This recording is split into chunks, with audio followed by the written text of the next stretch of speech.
just deceived. It's my personal opinion, and I could be wrong about this, that Jordan Maxwell is not a paid disinformation agent, or he's not somebody that is a high-level Satanist. I think that Jordan Maxwell is like many of us in the truth movement. We have been deceived by a lot of very clever disinformation. In his case, Blavatsky and the secret doctrine and that whole concept that really got him on a roll. Jordan Maxwell is a person who believes that the entities that he's involved with, that he had experiences with in the desert, etc., were Pleiadians. And I think that he thinks that they chose him to teach the world certain things. So in that context, it's very hard for him, or really anybody, to break free of that paradigm, because in that paradigm he gets to be this super special individual, and we all are vulnerable to that. If we have supernatural experiences where entities tell you that you are the chosen one and that you're going to do something, it's very hard not to believe them, because that's what you want. And so it's very hard, and of course, in doing so, in thinking, okay, these guys, these Pleiadians are on my side, when in actuality they're demons, they would coax him to do certain things, like he mentioned later, to go into these seances or whatever. In doing that, they can have more control over him, because they're demons and they have a system to get more control over a person. And if they do that, then he can start to be used more thoroughly by them, and he can do exactly what he promised them that he would do, to be a channel for them. And that's what his life has been about, being used, despite his probably very good intentions. He has been a tool of the New World Order. And so my view is that Jordan Maxwell's ends up promoting the New World Order. In that particular session, he goes on to say that the New World Order, that a bad time is coming, but that time must come in order for it to be destroyed, to bring the birth of the New World Order. Out of chaos comes order. So he was saying that the old system must be destroyed to come the new system. And that is exactly what the double-headed phoenix rising out of the ashes is all about.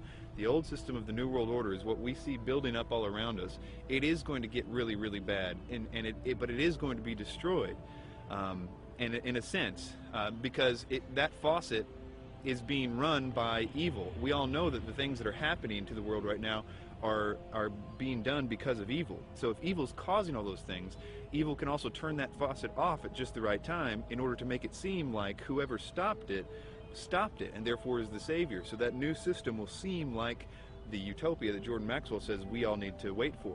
It's interesting that he says that at that time that's when the aliens, or gods, are coming back to stop it. That's the deception. That's what the people in the have been saying, of the occultists, saying that that's what the demons are going to do for a long time. It's easy to be seduced, especially in Tessarian's case, who was raised since 11 years old saying this is truth. He was raised by Rosicrucians, raised by these people by his own admission. He was doing the tarot cards at the age of 11 by his own biography. This is the example of being raised in a system, being told one thing is true and the other thing is not. It's biased is what it is, but nevertheless, I think in that reason these people deserve our sympathy. One way or the other, they are deceived. Even if they are intentionally doing it, which is possible in the case of Tessarian, and it's possible in the case of Maxwell too, I suppose. Even if they're intentionally doing it, they have to deserve our sympathy and even our prayers, because even if they're intentionally doing it, they're still deceived. But to wrap that up, Blavatsky and everything that came out of that was what 1 Timothy calls the doctrines of demons, and in the last days people will believe. The New Age and all of that was birthed by Blavatsky, and the New Age ideas will be used to bring in this new world order.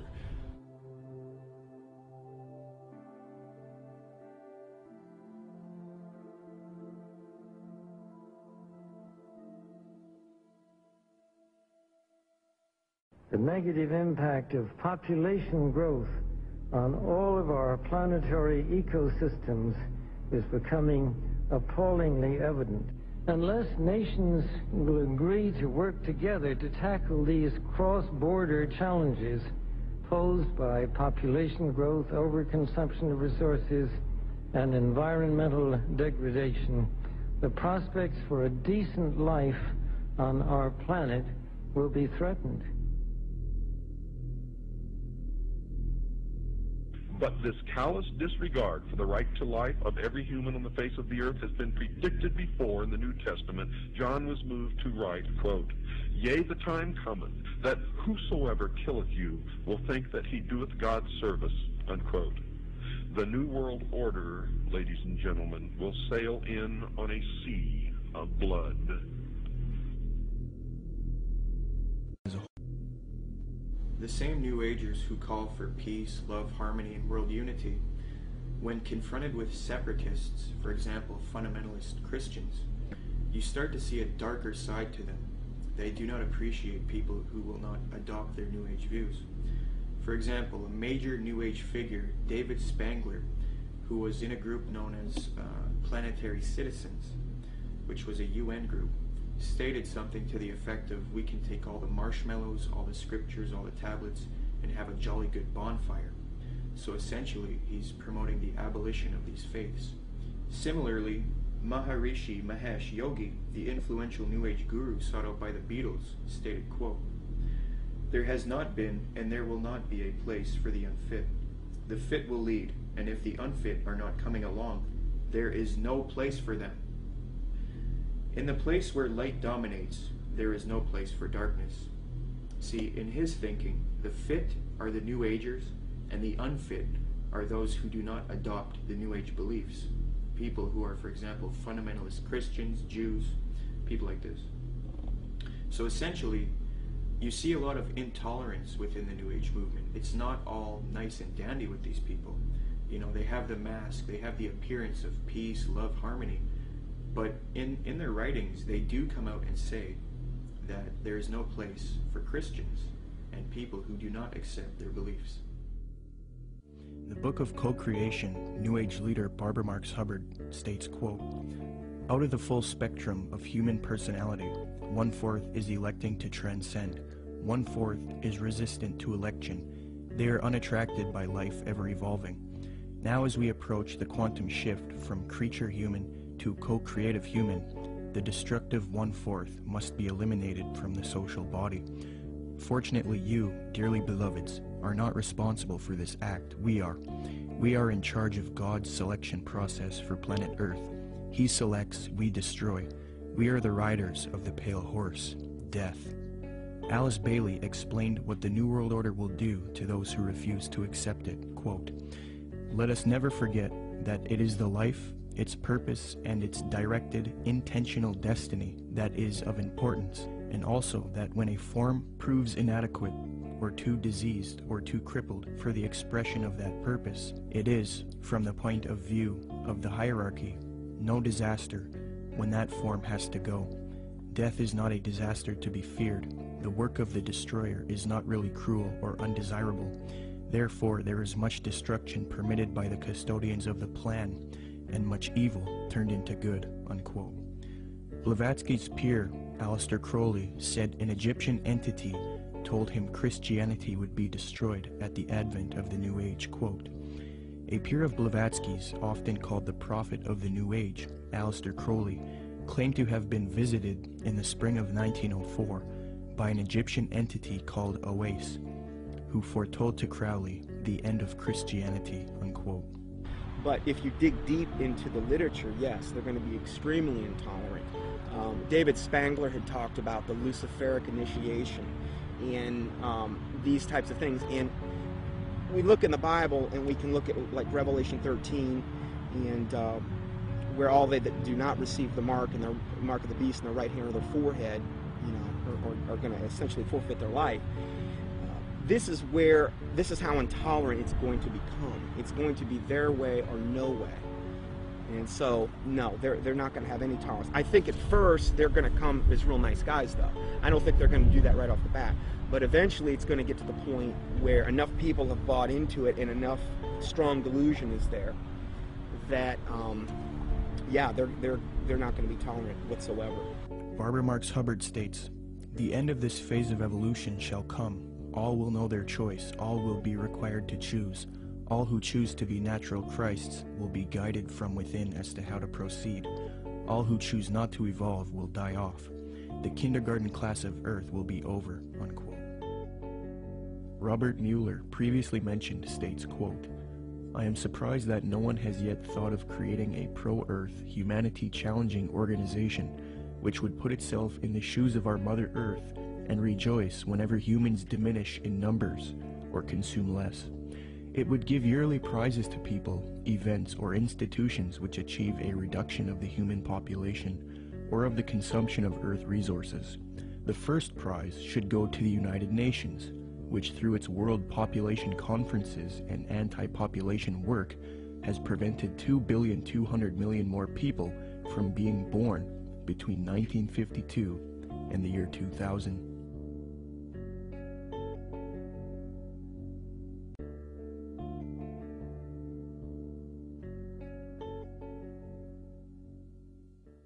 The more you look into where the 2012 ideas originated, and honestly, most of the 2012 theories are relatively new, that is, people attaching significance to the fact that the Mayan calendar ends. And almost without exception, they are by people that are channeling entities. A lot of times they say it's the Pleiadians that they're talking to, or the Syrians, or in the case of David Wilcock, it's Ra and Seth. Most of the time, what the entities are telling the people don't always match up, but they always seem to be telling the same things. And for the most part, a lot of those early people that got the information from spiritual entities were saying that it was a great cosmic enlightenment that was coming in 2012. And so that to me seems to be the most direct idea that the spirit world wants us to think, because it's oftentimes accompanied with this idea that they want the person they're telling to go out and tell more people. So 2012 became significant on the internet because people felt like it was their mission to tell other people because they were having supernatural experiences. Most of the 2012 theories will fall into one of two categories. Either they're going to be, that in 2012 there's going to be some great enlightenment. They say it's a spiritual evolution or a consciousness shift or a vibrational change or something to that effect. And the other half of it seems to be more about a cataclysmic events that are going to happen in 2012. Usually, they're based off the idea that the Mayan calendar ends or restarts in 2012. 2012 is being pushed on the public through books, documentaries, speakers, and even major motion pictures. We are meant to believe that December 21st, 2012 will either be a catastrophe for humanity or a time when there is a consciousness enlightenment and a world shift, a time when humanity evolves.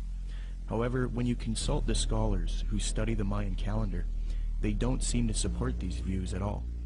University of Florida anthropologist Susan Gillespie says the 2012 phenomena comes from the media and from other people making use of the Maya past to fulfill agendas that are really their own. Despite the publicity generated by the 2012 date, Susan Milbrath, curator at Latin American Art and Archaeology at the Florida Museum of Natural History, stated that, quote, "We, the archaeological community, have no record or knowledge that the Maya would think the world would come to an end in 2012. I think probably the most significant reason that all of them are wrong is because what they say that is going to happen in 2012 isn't. That is, although the Mayan calendar might be ending, there is no galactic alignment, whether it be the Earth actually won't be aligning with the center of the galaxy in the sense, and that actually won't happen for another 30 million years. So, and even if it was, there's no necessarily any evidence that anything would happen, but it's really a moot point because there isn't anything happening. Secondly, there is no actual alignment of the planets. It's another thing that people are saying is going to cause the enlightenment or the catastrophes.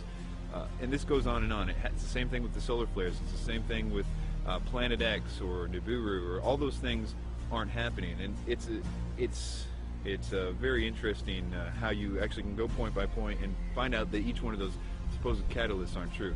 Sandra Noble, Executive Director of the Foundation for the Advancement of Mesoamerican Studies in Crystal River, Florida, states, "To render December 21st, 2012 as a doomsday event or a moment of cosmic shifting," she says, "is a complete fabrication and a chance for a lot of people to cash in," unquote. Many people are indeed cashing in because of the 2012 hysteria, but the reason 2012 is being pushed on the public so much is because it is in 2012 when the elite occultists and the New Age advocates plan to usher in the Age of Aquarius one world system.